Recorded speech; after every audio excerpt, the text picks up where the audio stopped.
রাজধানীর গুলশানে বৈষম্যবিরোধী ছাত্র আন্দোলনের ৫০ লাখ টাকা চাঁদা কেলেঙ্কারিতে মুখ খুললেন বৈষম্যবিরোধী ছাত্র আন্দোলনের সাবেক মুখপাত্র উমামা ফাতেমা। ওই ঘটনা জানাজানি হবার পর শনিবার রাতে আটক ৫ জনের একটি ছবি তার ফেসবুকে শেয়ার করে একটি পোস্ট লেখেন উমামা।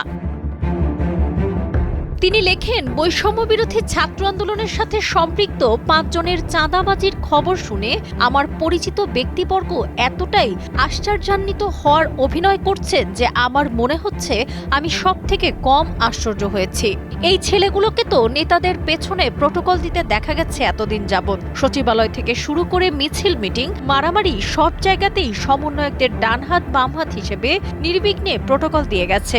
গুলশান বনানী গ্যাং কালচারের অজস্র অভিযোগ অভ্যন্তরীণভাবে তাদের বিরুদ্ধে ছিল। তিনি আরো লেখেন, এই ছবির রিয়াদ নামের ছেলেটা গত ডিসেম্বর মাসে রূপায়ণ টাওয়ারে আমার সামনে অত্যন্ত উচ্ছৃঙ্খল আচরণ করেছিল। আমরা মেয়েরা তাকে থামানোর চেষ্টা করলে আমাদের উপর পাল্টা চড়াও হয়। ওই ঘটনার পর ছেলেটার ব্যাপারে খোঁজ নিয়ে জানতে পারি ইতিমধ্যে তার বিরুদ্ধে হুমকি, মারামারি ও চাঁদাবাজির অভিযোগ আছে।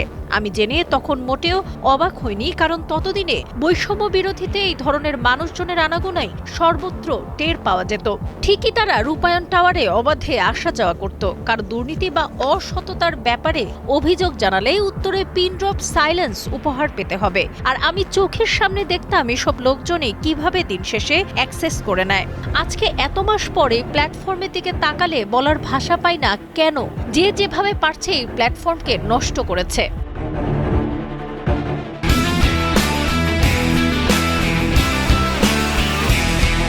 উমামা আরো লেখেন, আজকের এই চাঁদাবাজির খবর দেখে আশেপাশের সবাই এত অবাক হওয়ার ভান করছেন, বিষয়টা কিছুটা হাস্যকর বটে।